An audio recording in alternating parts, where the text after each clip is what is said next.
Bonjour, mon nom est Louis Belland, je suis partenaire chez Heidrick & Struggles à Londres. Je travaille avec des conseils d'administration et des comités exécutifs pour accélérer leur transition en matière de leadership vers des modèles plus durables. Aujourd'hui, je parle avec Nicolas Sordet, qui est le cofondateur et le CEO d'Afiren, l'une des pépites industrielles françaises qui travaille sur des produits à bas taux de carbone et avec une philosophie d'économie circulaire. Nicolas, bienvenue et merci de passer du temps avec nous aujourd'hui.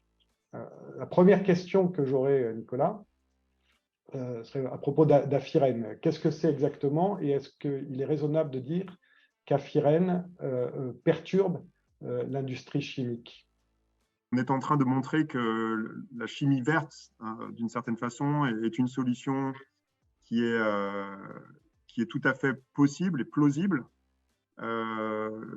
pour permettre de remplacer certaines molécules issues normalement de la chimie, et le tout avec un objectif environnemental fort, de réduction à la fois des émissions de CO2, de remplacement des produits pétrosourcés, tout en étant compétitif. Donc, je pense qu'effectivement, Afiren est un nouvel acteur entrant qui change, qui fait bouger les lignes et qui, parfois, on le remarque, force un peu les sociétés classiques à changer un petit peu leur communication. Ça montre qu'on doit être sur la bonne voie. Et donc, vous êtes en train de passer d'un stade de start-up à un stade industriel. Quels sont les challenges que vous voyez devant vous, notamment pour rester neutre en carbone? Alors déjà, on a un challenge justement sur cette croissance en tant que telle, indépendant même de toute notion de carbone et d'environnement. C'est toujours un challenge, j'allais dire, mais est difficile de créer une société de zéro pour devenir industriel. Donc ça, c'est déjà en soi un challenge. Et ensuite, effectivement, c'est comment est-ce que vous arrivez à développer cette société, une technologie, un mindset pour finalement s'inscrire dans cette évolution climatique qu'on peut avoir devant nous et donc qui passe par une réduction très importante des émissions de CO2. Et c'est vrai que du coup, c'est cette difficulté au quotidien d'arriver à manager finalement ces deux objectifs.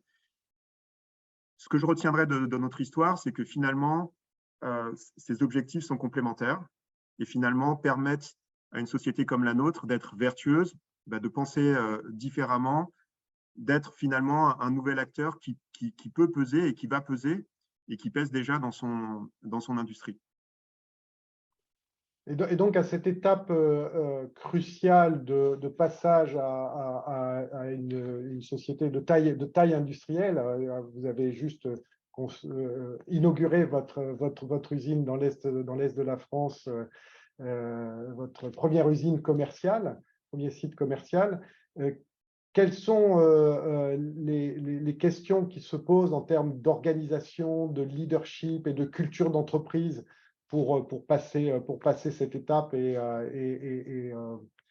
aller de l'avant en termes de carbone neutrality? Je pense qu'il est important d'avoir une organisation qui soit vraiment alignée avec ce qu'on souhaite faire. Et pour passer cette étape, il faut qu'on ait finalement une culture qui nous permette à la fois d'être innovante, d'être agile et aussi de prendre en considération cet enjeu climatique.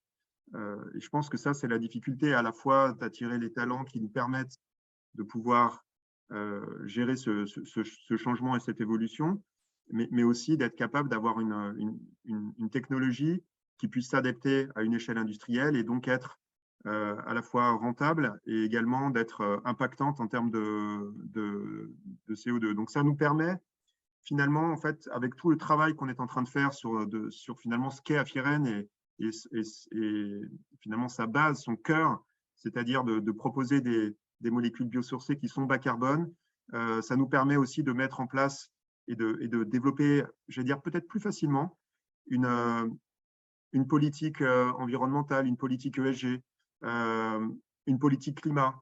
En termes de talents, quels sont les talents dont vous pensez avoir besoin pour passer ces étapes? Et est-ce que ça va changer quelque chose d'un point de vue de la manière dont vos talents actuels, vos employés travaillent? Alors, je pense qu'on a besoin ça va impacter deux choses. On a besoin de deux types, enfin, de deux changements finalement. Le premier, c'est une certaine technicité, parce qu'on met en place un process avec des technologies qui doivent finalement converger vers cet objectif de réduction des émissions de CO2. Donc, on a besoin de gens qui ont déjà eu cette expérience, qui ont déjà un petit peu réfléchi à ces sujets. Donc, ça veut dire qu'on staffe l'équipe un petit peu différemment. Et puis surtout, l'autre sujet, c'est le mindset. On a besoin d'avoir une équipe qui va penser différemment, qui va être capable aussi de prendre des risques, d'avoir cette confiance-là, de prendre des risques technologiques ou de prendre des risques process pour être capable voilà, de créer quelque chose de nouveau. Cette confiance, elle se travaille, elle s'instaure aussi par rapport à une stratégie, par rapport à un management.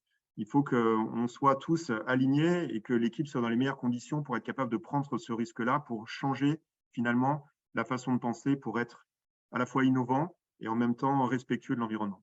J'aurais aimé vous parler de votre board, votre conseil d'administration. Vous avez introduit la société en bourse l'année dernière sur la place de Paris et à cette occasion-là, vous avez renforcé votre board avec votre conseil d'administration avec des administrateurs indépendants. Quel rôle joue le conseil d'administration dans votre stratégie et dans votre route vers la neutralité carbone?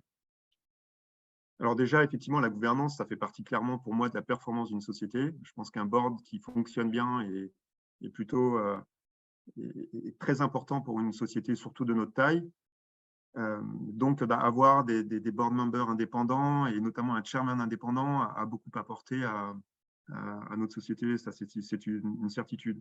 Après, le board a besoin d'être là et d'être en ligne avec la stratégie. Elle a besoin d'être sensible à cette thématique environnementale et de comprendre que finalement, la stratégie qu'on est en train de mettre en place, elle n'est pas court-termiste. Elle a besoin d'avoir un board qui est courageux, de prendre des vraies décisions qui sont parfois pas les décisions basées simplement sur des economics, mais aussi finalement sur une stratégie un petit peu plus moyen terme. Et donc, on a besoin, nous, en tant que dirigeants, d'être supportés, d'avoir un board qui soit sensible à ces sujets pour être capable de supporter cette stratégie et être capable de la pousser avec nous. Et je pense que ça, c'est primordial pour être capable de prendre les bonnes décisions et finalement délivrer les objectifs qu'on peut prendre, à la fois par rapport à nos parties prenantes externes, mais aussi par rapport à l'équipe. Parlons un peu de vous. Vous avez créé Afiren en 2012 en venant d'un environnement complètement différent de la finance. Qu'est-ce qui vous a poussé à le faire et qu'est-ce qui vous anime au quotidien aujourd'hui pour faire cette transition? Alors, je dirais que ça s'est fait en deux phases. La première était par rapport à mon job précédent, qui était effectivement dans la finance. Je travaillais à Hong Kong et en fait, malgré la qualité de vie, je ne me sentais plus en ligne et en adéquation avec ce que j'étais en train de faire. C'était du coup pour moi une période un petit peu difficile sur la fin de cette expérience. Et donc, ça m'a forcé à bouger, ça m'a forcé à changer, de chercher un projet qui avait finalement plus de sens. Et la deuxième partie de cette mutation a été le fait de retrouver dans finalement cette aventure Afiren quelque chose auquel je crois. Et du coup, cette transition a été totalement naturelle. Ça n'a pas été une réelle décision, en fait. Ça a été vraiment finalement quelque chose de très calme, j'ai envie de dire, finalement une conviction très forte intérieure que finalement c'était le bon choix à faire.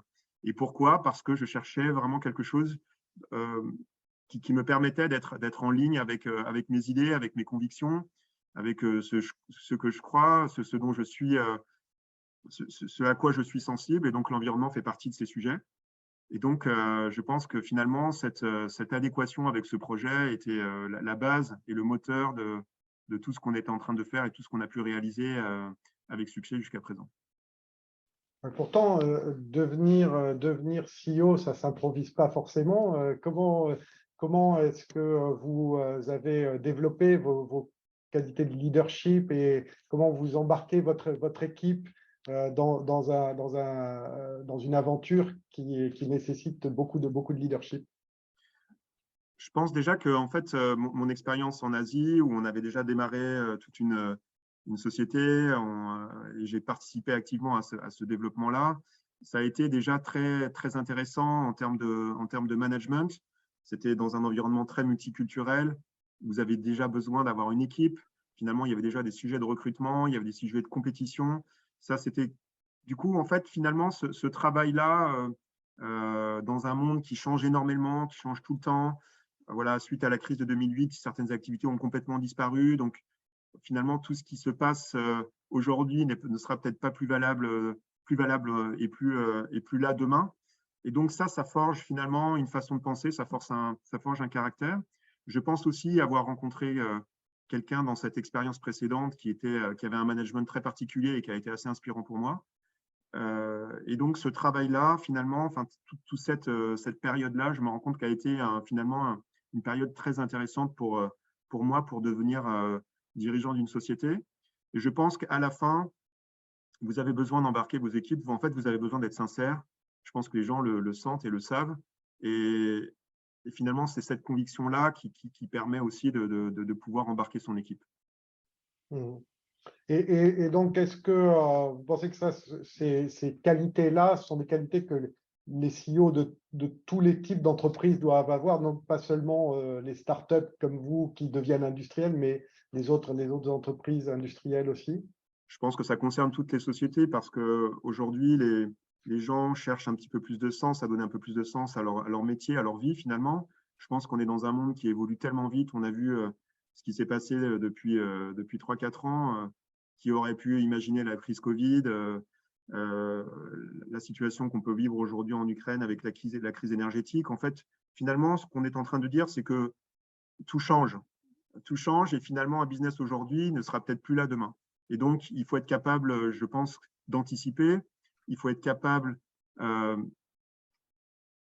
d'être sincère et d'avoir de la conviction. Et je pense que ça, c'est probablement les trois points principaux pour un dirigeant, quelle que soit la taille de la société qu'il dirige. Merci, merci Nicolas, merci de votre temps, merci de nous avoir parlé aujourd'hui. Merci Louis et merci pour votre invitation.